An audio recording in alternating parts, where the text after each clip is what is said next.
जय श्री राम। समस्त साहित्य साधकों को रेखा तिवारी का सादर प्रणाम। सद्वाक्य। लोक मंगल के लिए किए गए प्रयास ही ईश्वर को की सर्वोपरि भक्ति और आत्मनिर्माण की तपश्चर्या है। माता भगवती देवी शर्मा।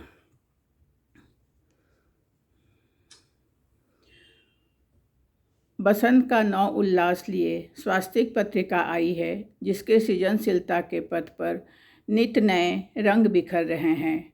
हमारे सचेतना परिवार ने जब यूट्यूब के संचार पथ पर कदम बढ़ाए, तब ऐसा लगा कि प्रकृति की बसंत बहार और माता सरस्वती का आशीर्वाद हम सबको मिला। स्वास्तिक पत्रिका का नैतिक, धार्मिक, साहित्यिक कलेवर अपने शैशवावस्था में हैं और हम सब भाई बहन उसके लिए नित्य पढ़कर धीरे धीरे आगे बढ़ने की कोशिश कर रहे हैं, जिसके लिए हमारे नेतृत्वकर्ता आदरणीय प्रीति दीदी और आदरणीय नरेंद्र भैया का सादर आभार।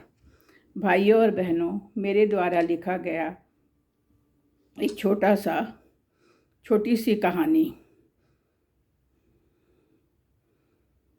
मोक्ष। कथा पुराण में मोक्ष काशी में मिलता है बोलकर नितिन अपनी दादी माँ को गांव से शहर ले आया। एक अनाथ आश्रम में उसे रखकर 1 महीना उसका किराए का पेमेंट कर वह भाग आया।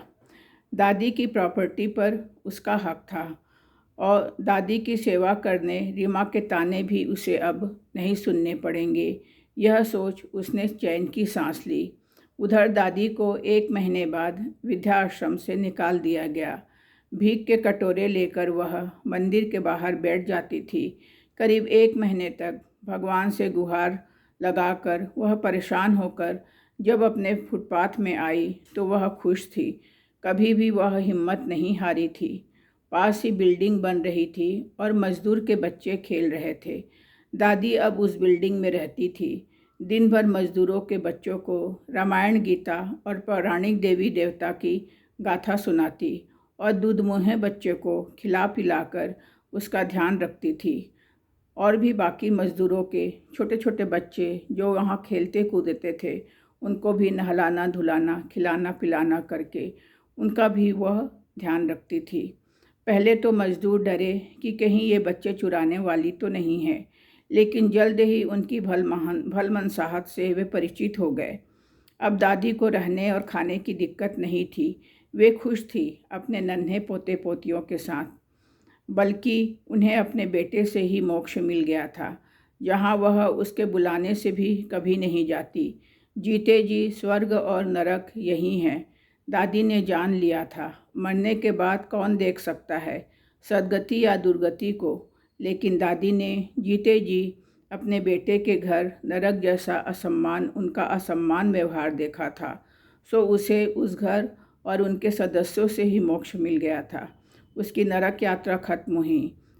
आज वह स्वर्ग में है और नाती पोतों की उसके पास कमी नहीं। दादी के दर्प भरे चेहरे में सुकून साफ छलक रहा था। सादर आभार। भाइयों और बहनों, हमारे साहित्यिक सचेतना ग्रुप को आप लोग ज़्यादा से ज़्यादा सब्सक्राइब और लाइक कर हम सबके साहित्यिक यात्रा में बराबर के सहभागी बने। सादर आभार।